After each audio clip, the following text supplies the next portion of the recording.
Goed, jy kan saam met blaai na Efesiërs hoofstuk 4, ons gaan daar 'n gedeelte saam lees, Efesiërs 4, vanaf vers 1.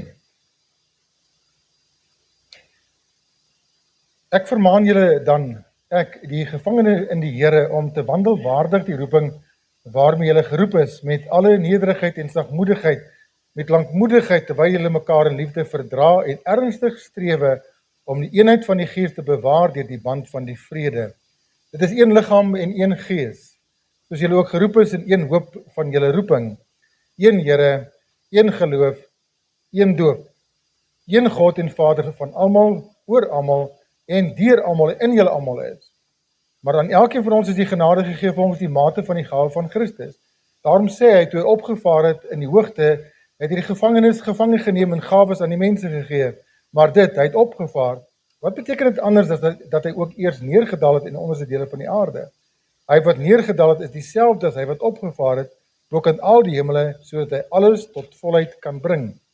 En hy het gegee, sommige as apostels, ander as profete, ander as evangeliste, ander as herders en leraars, om die heiliges toe te rus vir hulle dienswerk, tot opbouing van die liggaam van Christus, totdat ons almal kom tot die eenheid van die geloof en van die kennis van die Seun van God, tot 'n volwasse man, tot die volle mate van die grootte van Christus, dat ons nie meer kinders sou wees nie, wat soos golwe geslinger en heen en weer gedryf word, deur elke wind van lering, deur die bedriegery van die mense, deur sluwheid om lustiglik ander tot dwaling te bring nie.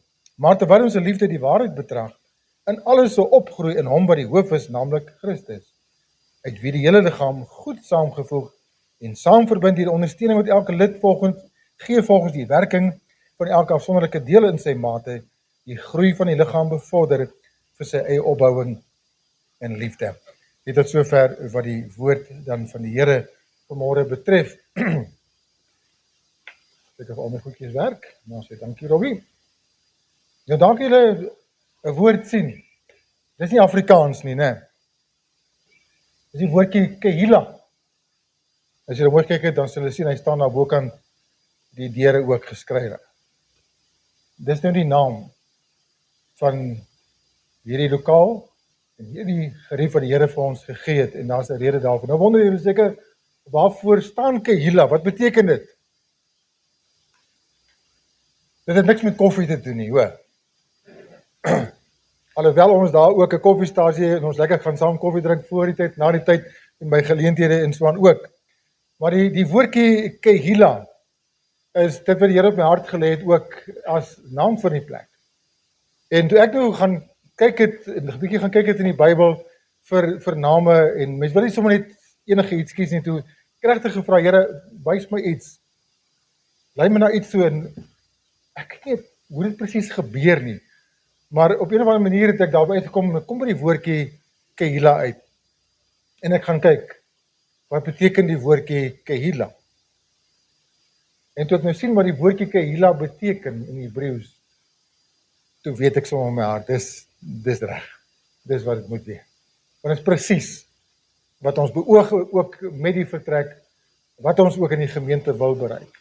En dit is wat ek vanmôre vir julle wil gee, met julle wil deel. Die woordjie Kehila is die Hebreëse woord wat afgelei is van die Hebreëse werkwoord kahal. En daai woordjie kahal beteken om byeen te roep. En die woordjie Kehila beteken letterlik om 'n vergadering byeen te roep vir 'n spesifieke rede en vir 'n gemeenskaplike doel. Dis my, en ek so presies wat ons in gedagte het ook met dit alles. Dus mens praat van, hierdie definisie wat ek nou vir julle gegee, wat ek net so 'n bietjie verduidelik, as ons praat van 'n vergadering, dan praat ons hier van die gemeente, of 'n groep binne die gemeente, dis die vergadering, en wat bymekaar kom vir 'n spesifieke rede, onderskei die byeenkoms van die heiliges, dit wat ons as kinders van die Here saam doen, van om bloot 'n gehoor te wees, of om 'n skare mense, of 'n klomp toeskouers te wees. Daar buitekant kan mens ook by mekaar kom, dan sê jy skare, of jy is net 'n groep mense, maar wanneer kinders van die Here by mekaar kom, as die liggaam van die Here by mekaar kom, dan is dit iets anders, maar dan is daar 'n spesifieke doel en rede daarvoor. Dis 'n heilige vergadering.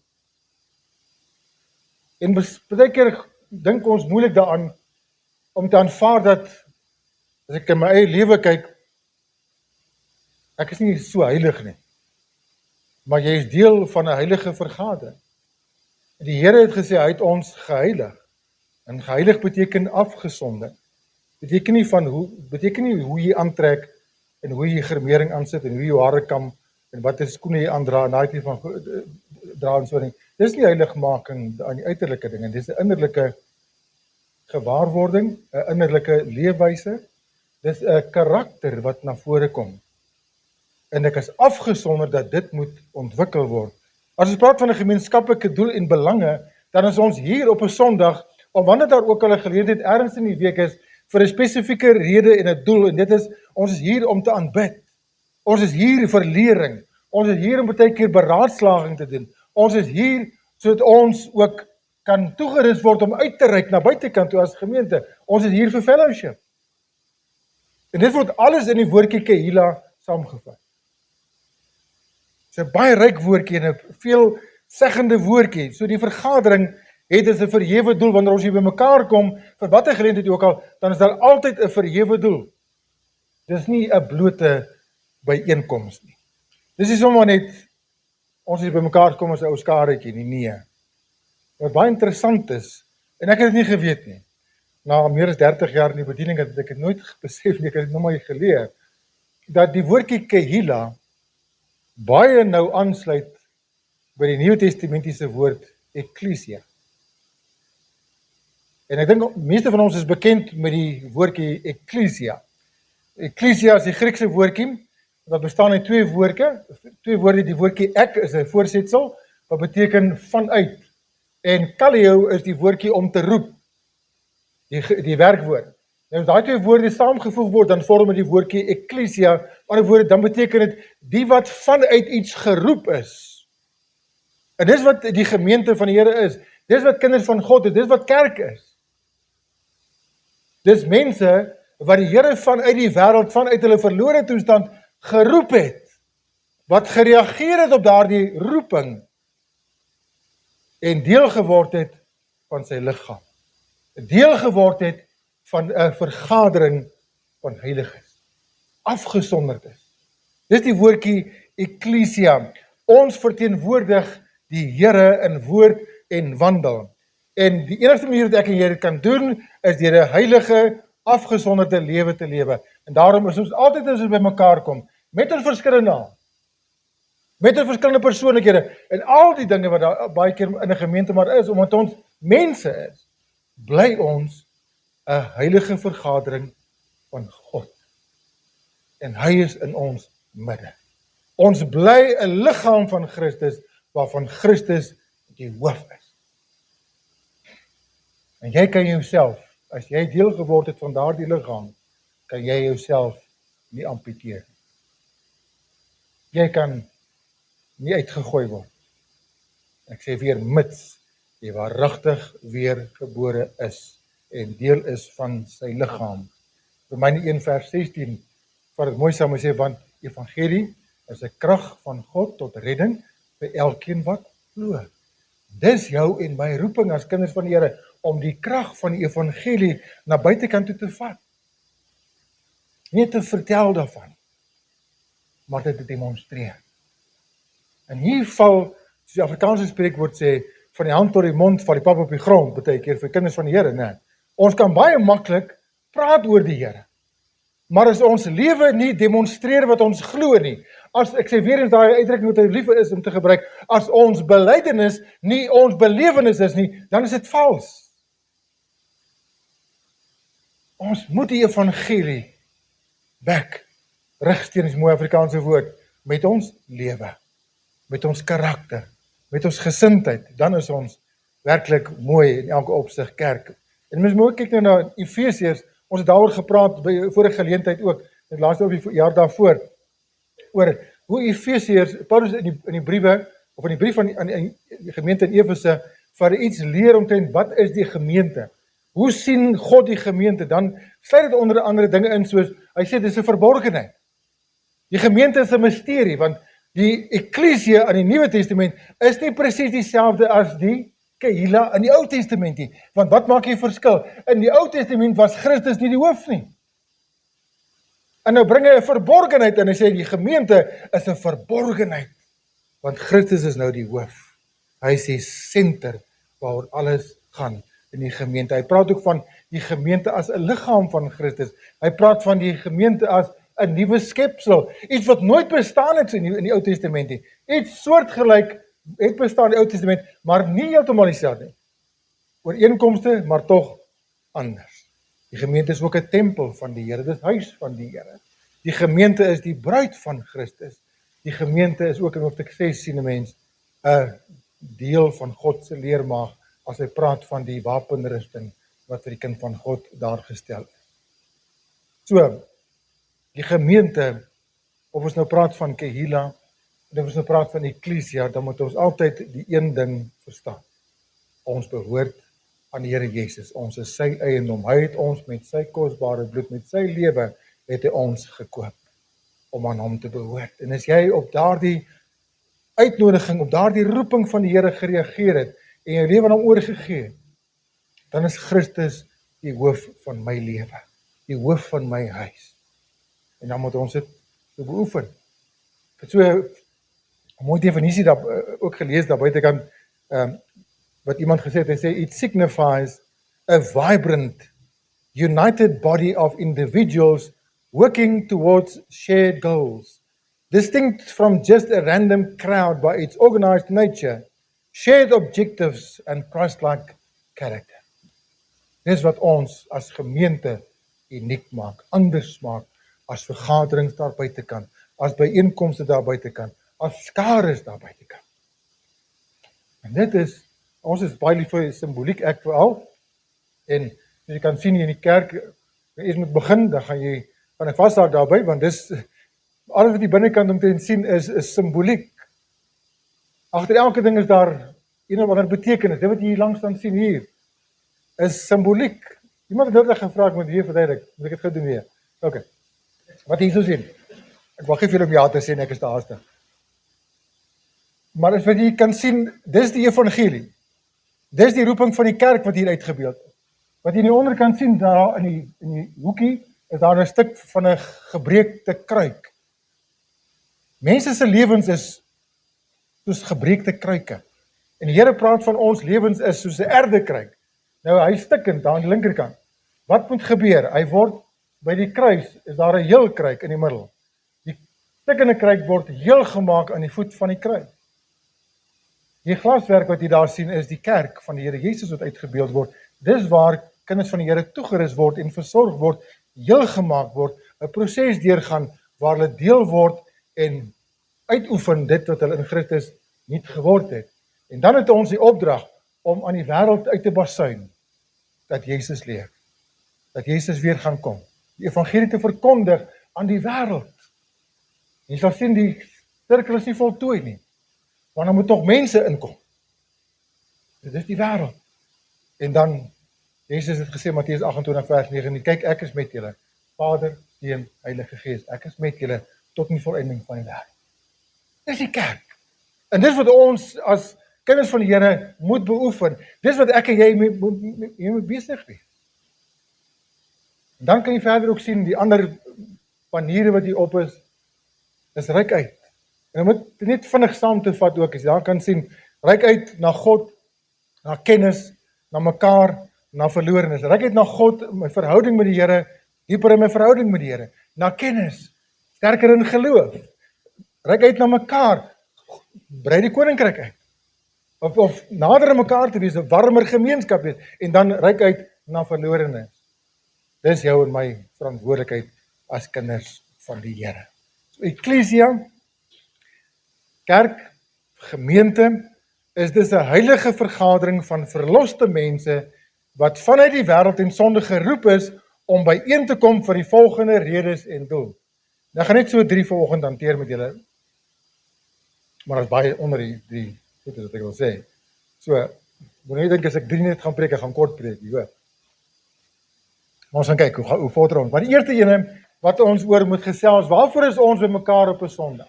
Waarvoor het die Here 'n groep mense uit die wêreld uitgeroep? Want ons is in die eerste plek geskep om God te aanbid. En ons verstaan aanbidding baie keer verkeerd. Mense verstaan aanbid as om net op 'n Sondag 'n paar liedjies te sing en om te buig voor die Here. Dis 'n deel van aanbidding.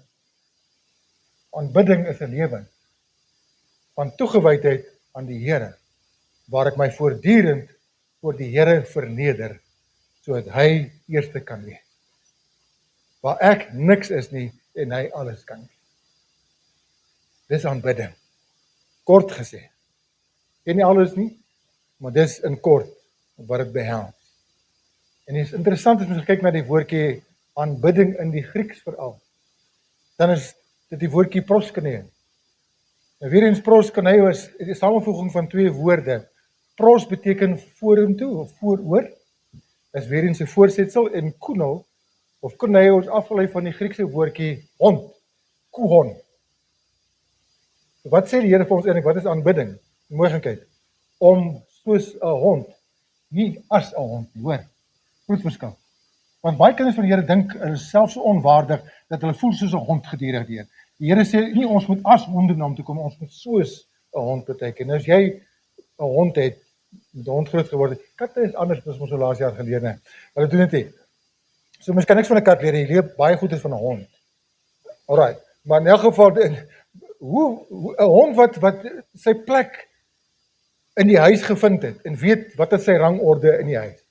Ek het baie keer 'n hond wat wil baan speel, hy is so moeilik. Nie van ons slaag of jy moet hom ergens laat train of ek weet nie wat jy gaan doen nie. Maar 'n hond wat sy regte plek in die, soos sê, in the pack gevind het. Daai hond sal altyd in jou diens wees. Hy sal altyd aan jou loyaal wees. Jy kan met hom raas soos jy wil. Jy kan hom partykeer sommer as jy vies is, hom sommer so met die voet aan die help. Mense doen dit partykeer. Ons het net 'n bietjie haastig in die huis en as jy voor jou. Kom. Ja. Maar wat doen hy? Jy kan hom nou, kan jy hom dalk raas of hom uit die huis uitjaag. Maar as jy oor 'n minuut of 5 minute vir hom roep, dan kom hy. Dan kom buig hy voor jou, dan is dit master is all. Dis ek moet sê, dogs have masters, cats have staff. Alright. So dogs have masters, want ons kan iets leer van 'n hond wat voor sy eienaar sy plek ken.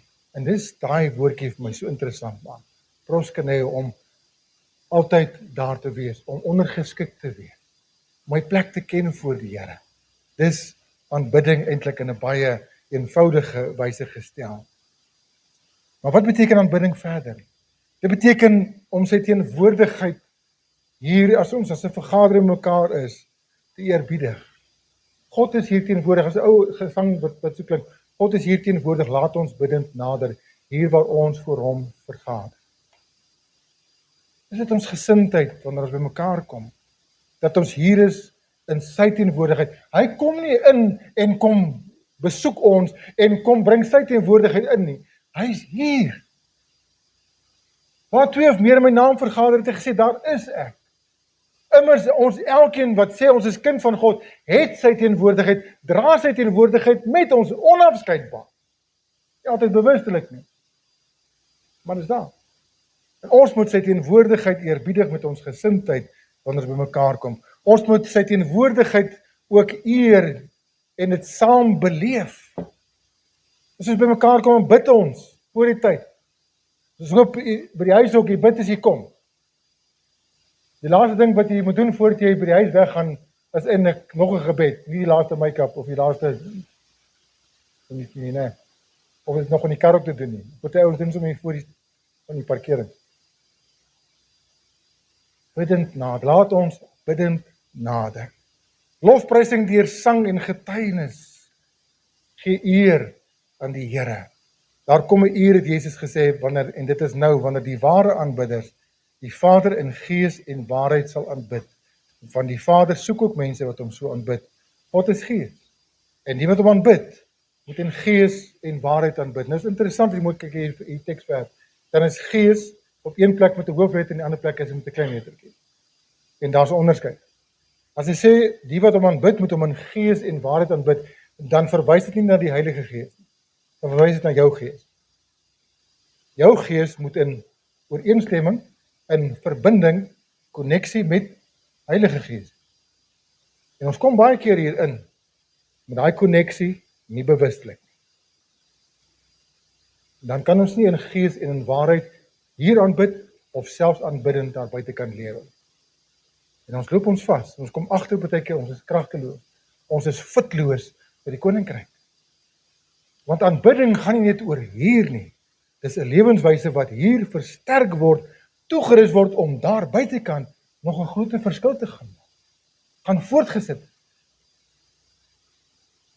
God soek mense wat hom met die regte gesindheid, regte gees, woordjie gees kan ook gesindheid beteken, die regte ingesteldheid teenoor die Heilige Gees aanbid.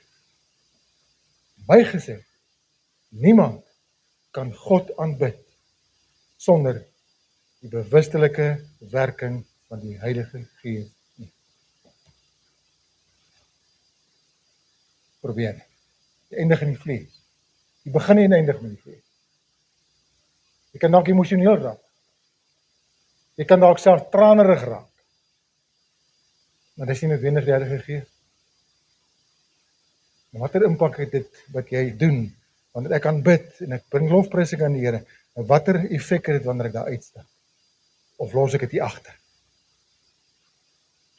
Dink mooi daaroor. Die tweede plek, ons is hier vir die rede om toegerus te word. Vir wat?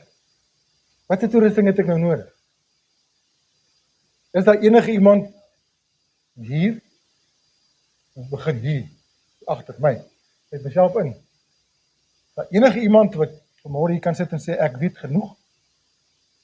Ek ken die Bybel goed genoeg, ek ken die wil van God goed genoeg, ek ken sy planne goed genoeg, ek is volkome toegerus, gee my enigiets, ek doen dit.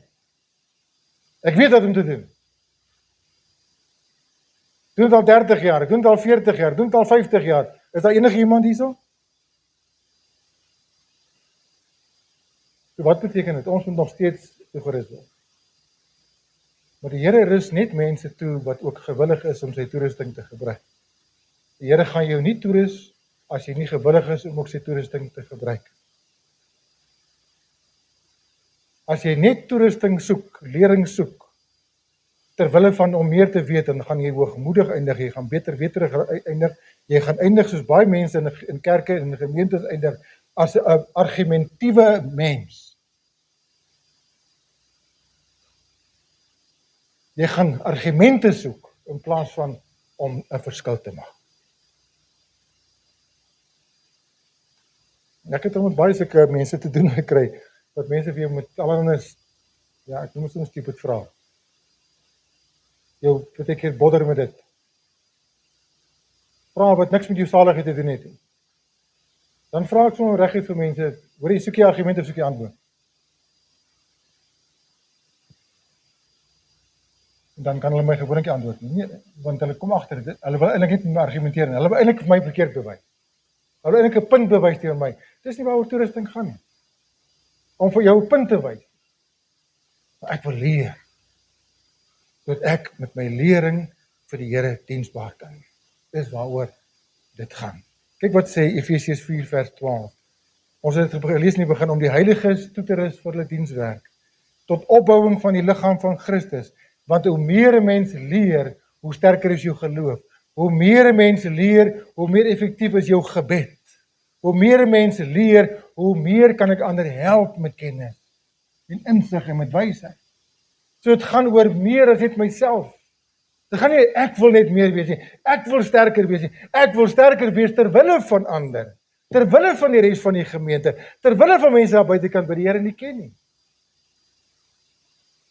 Sodat ons almal kom tot die eenheid van geloof, kennis van die Seun van God, tot 'n volwasse man, tot die mate van die volle grootte van Christus, sodat ons nie meer kinders se wees wat soos golwe heen en weer geslinger word deur allerlei leringe nie. Vandag dan Google jy hier, en dan kom jy iets op, dan glo jy dit, en môre dan Google jy weer daar, dan glo jy weer wat hierdie ou sê, dan oormôre, dan Google ek weer by 'n ander plek, en dan sê hierdie ou weer iets anders, en dan elke dag het jy iets anders wat jy glo, en wat jy dink. Paulus sê vir die jong Timoteus, hy sê, bly jy by die gesonde leer, wat ek aan jou oorgelewer het. Stiek met dit, wat jy weet is waar, en jy gaan alleenlik dit regkry, wanneer jy saam met die gees van God, die gees van die waarheid, deur die woord van die Here beweeg in 'n gees en 'n gesindheid van aanbidding, en nie van stryklustigheid en toesgierigheid nie. Dis wanneer mens geestelik groei, om die heiliges toe te rus vir hulle dienswerk, sodat almal kan opgroei in geloof, sodat ons disippels kan wees van die Here. En ons gaan hierdie jaar baie konsentreer ook op die kwessie van disippelskap. Wat beteken dit? Want jy kan onmoontlik, dit een van daai goedes wat mens moet besef. Jy kan nie sê ek is 'n kind van God en jy is nie 'n disipel nie. Disippelskap en kind van Godskap is hand aan hand, onskeibaar. Onderskeibaar, daar's 'n verskil, maar dis onskeibaar. As jy kind van God is jy ook 'n disipel, 'n leerling van die Here Jesus. Kyk wat lees ons van die eerste gemeente, Handelinge 5:42. En hulle het nie opgehou om elke dag in die tempel en van huis tot huis te leer nie, en die evangelie verkondig dat Jesus die Christus is. Hierdie mense het hierdie jaar vakansie gehad, hulle kon dit doen, ne? Ons almal op pensioen gewees, hulle kon almal gedoen het. Elke dag. Gereeld. Wat ons baie meer tyd as ons gehad, ne? Wat? Ons wil so glo, en 'n deel van ons argument, 'n deel van ons antwoord is daaroor gepraat word, ek het nie tyd nie. Waar moet ek tyd kry? Maak tyd. Jy sê gou aan te kom vinnig gaan jy dit maak. Nie tyd het nie, is jy net eenvoudig te besig. Punt. En het nie opgehou om elke dag in die tempel en van huis tot huis te leer nie, maar die woord staan altyd sentraal. En dis iets wat ek baie sterk oor voel, daar moet voortdurend, ook in die gemeente, nie van die kansel af nie, maar ook in die gemeente, moet daar voortdurend vars openbarings en vars insigte in die woord van die Here wees. Ons moet by mekaar kan leer, en ek sê dit met eerlikheid in my eie hart. Ek het al baie keer van mense in die gemeente dinge geleer. Gemeente is nie net preekmateriaal, hoor. Gemeente leer partykeer goeders. En ons het al gesien onder in die saal as ons op mekaar kom. Daar kom vrae uit, dan sê dit vir my mense dink, mense gaan ondersoek die skrifte. Dan kom met vrae uit of kom met dinge wat hulle ontdek het kom uit dat ek in my hart dan sê vir julle, wow. Ek hou van dit. Maar dis goeders wat daar voortdurend wanneer die gemeente moet wees, want die gees van God werk nie net in my nie. Werk julle ook. Julle het dieselfde gees ontvang. Ek het dalk meer akademiese kennis ook van die woord. Baie meer ervaring met die woord, maar my ervaring is nie wat ek op staat maak, wat ek geleer het nie. Ek moet voortdurend nog steeds leer. En ek leer graag van enige iemand. Dan gaan jy toets. Dan seker maak jy wat jy glo is ooreenstemming en ons gaan saam deur dit beweeg en ons gaan kyk na dit. Maar dis een ding wat ek vir die gemeente oor die jare geleer het, die dag wat die Here jou siel red, moet jy nie ophou dink nie. En dat ander vir jou begin dink nie. Elkeen van ons gaan van dit wat ons glo self rekenskap gee en agterkom of dit werk en of dit nie werk. Ondersoek die skrifte, dis ons gesindheid. So nuwe openbarings, toegewyde studie, daar's plek vir profesie. Nou praat ek nie van voorspellings nie. Wat nie daar in kerke aan die gang is nie. Dat daar profetiese bedienings is, en party kerke, dit gaan net oor profesie. En die Here voorspel dit, en daai ene voorspel dit, en die ene het 'n woord van die Here, en daai ene het 'n woord van die Here, en die Here waarsku vir ons telke maal in sy woord, as iemand se woord nie uitkom nie, dan is hy 'n leienaar, dan is hy 'n valse profeet, en as ons nog in die Ou Testament gelewe het, dan moes hy sommer met klippe doodgegooi word.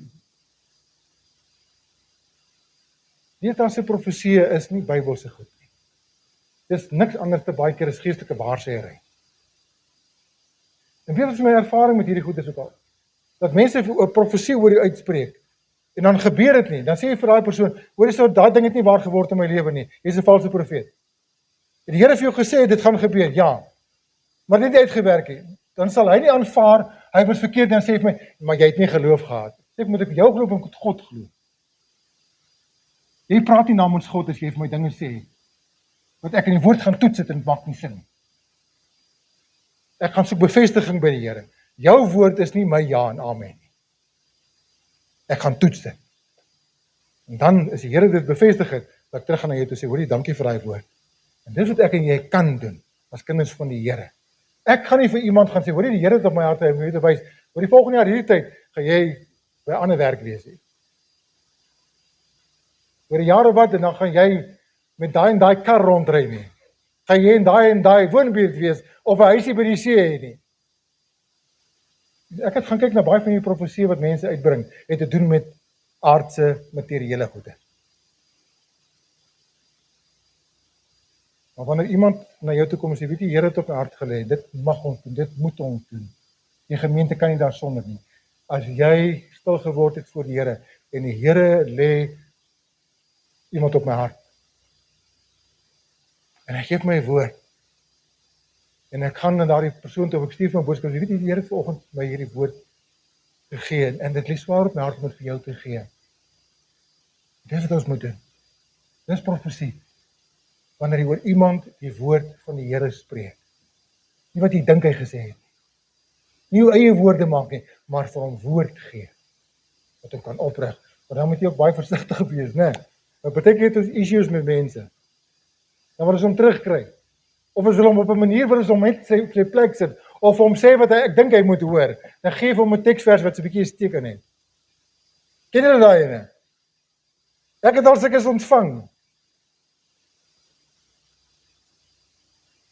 Mense stuur dit vir my. Dit is 'n kwaad so. Wat is die teksvers? En dan is dit mos net die woord wat nou spreek, né? Om dit mens nou net eenvoudig het aanvaar. Nee, ek doen dit nie. Ek sê, Here, ek het nou hierdie woord ontvang. En ek weet nie hoekom nie. Maar as dit regtig, as die persoon waar is, en sy bedoelings eerlik is, Here bevestig dit vir my. So luister. En in die meeste gevalle het die Here dit nog nooit bevestig. Ek het julle vertel van Dominee Sewenster, né? As jy die storie al gehoor het, onthou, vergewe my, maar vir die ander ouers het hom nog nie gehoor het. Dominee Sewenster, jare terug in ons kerk moderator ook was, predikant was, en kyk, hy was verskriklik reguit geweest. Hy het nie nonsens gevat. Ek weet nie van julle wat nou in die gemeente groot geword, Dominee Tolkien was baie keer ook so geweest, dat die gemeente gestig het. Hy het uit die heup uit geskiet en hy was reguit. Ek is ook baie keer so. Weet dit. Maar Dominee Sewenster het 'n tannie in die gemeente gehad. Sy het nie lekker met Dominee Sewenster se manier van preek reggekom, want hy het nie geskroom om sonde te noem, reguit te preek. En toe die tannie nou haarself lekker goed opgewerk het, eendag toe gaan sy na hom toe sê, "Dominee, ek wil jou sien." En toe sê, "Dis reg." Sy sê, "Dominee, die Here het vir my gesê, ek moet vir jou kom sê, jy doen dinge verkeerd. Jy moenie so preek nie, jy moenie so wees en so wees en sê, kom sê vir jou." En ek, tannie het geluister. En dis toe my Sewenster, ek weet nie of ek het so gedoen het. Hy sê vir haai tannie, dat die Here nou by tannie sal gaan skinder oor my.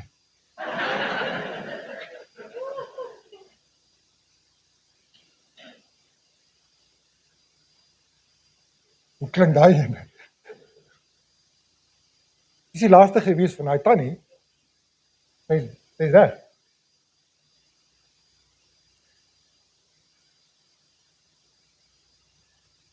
Teregwysing, vermaaning, troos, met alles plaasvind binne die veilige omgewing van gemeente.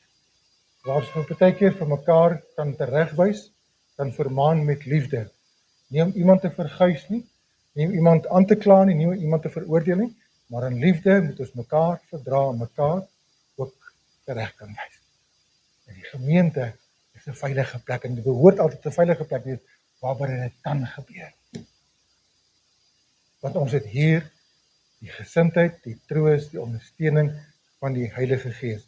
Ons gaan nie altyd met mekaar saamstem. Maar Paulus het op 'n stadium gesê, maak vir ons ruimte in julle harte. Maak ruimte in jou hart vir ander se opinies en vir ander se sieninge ook. Die laaste ene is die gemeenskap van die heiliges. Laat ons die onderlinge byeenkoms nie versuim, so sommige dit gewoonte het, maar laat ons mekaar vermaan, en dit is te meer na mate die dag sien nader kom. Die dag toe die Pinksterfees aangebreek het, was almal eendragtig by mekaar. Nog versie net lees, dan gaan ek praat. En dag vir dag het hulle eendragtig volhard in die tempel en van huis tot huis brood gebreek en hulle voedsel met blydskap en eenvoudigheid van hart geniet. Dis koinonia. Dis eet, dis kuier, dis daai dinge ingesluit. Here sê nie ons moet elke keer wanneer ons by mekaar kom, dit 'n diep geestelike byeenkoms maak nie. Ons kan kuier. Ons kan mekaar geniet. En baie keer kom jy agter in sulke omstandighede, eintlik leer die mense ken dan. Want wanneer dit kom by die geestelike dinge, het ons baie keer maar 'n frontjie wat ons agter is skuil, né? Ons dra maar so baie keer 'n heavy mombakkies en baie keer so ligte enetjie. Ons steek dinge weg vir mekaar, maar as jy met mense gewoonweg kuier, kom jy agter wat gaan hulle harte aan. Terwyl hulle God geprys het en in guns was by die hele volk en die Here daagliks by die gemeente gevoeg, die wat gered is. Die byeenkoms, Kehila, Ekklesia, is ook 'n plek van rekenskap, verantwoording, van herstel, dat ons dieselfde waardes en prioriteite kan handhaaf tot 'n getuienis van God se krag en sy teenwoordigheid in ons midde. Hulle het volhard in die leer van die apostels, in die gemeenskap en die breking van die brood en in die gebede, en vrees het op elkeen gekom. En weet jy, daai gedeelte van daai skrif is vir my baie deurslaggewend. Dit sê dat volhard in die leer van die apostels, in die gemeenskap, fellowship, in die breking van die brood en in die gebede. En vrees het op elkeen gekom, 'n ontzag vir God se teenwoordigheid. En dis iets waarna ons moet werk. Om meer daarop ag te slaan, wanneer ons by mekaar kom. God is hier teenwoordig. Laat ons bidend nader. Die ons nou almal gaan sit, vroom gesiggies opsit, net reg het voor ons kykie. Die ou mense, ons is so groot geword. En baie van julle het nou nog die punctures van naalde van 'n ouma of van 'n ma, as jy nie stil sit in die kerkie, né? Daar was baie ou tannies gewees wat dit gedoen het, en wat met 'n naald in die kerk gegaan het, en hy kan nie stil sit nie. Hier kom, dit gou stil. Iets wat my kosbaar was, en ek deel dit graag met julle, is dat mense al baie keer vir ons gesê het, dat as hulle hier inkom, dat hulle 'n huislike atmosfeer beleef. Ons het by een gesin gehoor, die dogtertjie het vir haar ma dit gesê, toe ons hulle gaan besoeke bestaan, dus sy vertel die vrou vir ons, die dogtertjie is die eerste ervaring, nie die dogtertjie is 'n bietjie ouer gewees, het vir haar ma gesê, ma, in daai kerk mag 'n mens praat.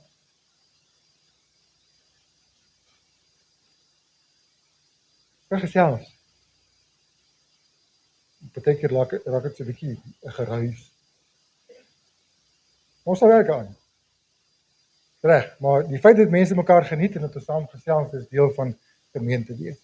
Versorging van die liggaam is noodsaaklik. Laat ons op mekaar ag gee om tot liefde en goeie werke aan te spoor.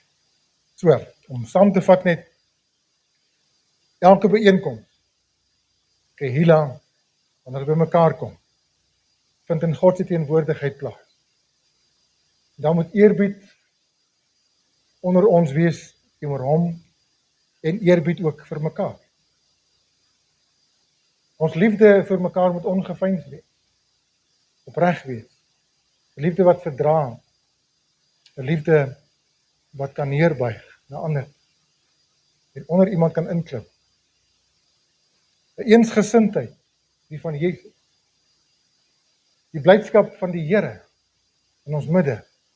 Die blydskap as ons gesels, as ons by mekaar kom in groepe en ons gesels lekker in die blydskap oor die feit dat die Bulls al 2 keer na mekaar gewen het, is groter as die blydskap in die Here nie. Ons kan wel goed bly wees, is nie verkeerd nie, maar baie keer kan ons 'n bietjie optrek gaan, né? Om aandagtig te luister en gewillig wees om te doen. 'n rustige atmosfeer, die ontvanklikheid van die Heilige Gees, ontvanklikheid vir die woord, 'n gesindheid om die woord van die Here te eerbiedig en te ontvang, met 'n gesindheid, Here, ek wil nie net 'n hoorder wees, maar ek wil ook 'n dader wees op die uit. Dan is ons kerk, dan is ons Kehila, want ons het bymekaar gekom vir 'n besondere doel. Ons word toegerus, ons word geleer, ons word versorg, ons word vermaan, ons word heel gemaak, ons word uitgestuur. Ons aanbid die Here. As jy die woordjie sien, Kehila, selfde baie is Ekklesia. Dis nie net 'n vergadering. Dis nie net 'n byeenkoms nie. Dis 'n heilige vergadering. Dis iets met die Here in ons midde. Kom ons eer hom dan, elke keer. Kom ons onthou dit, elke keer. Amen. Kom ons bid saam.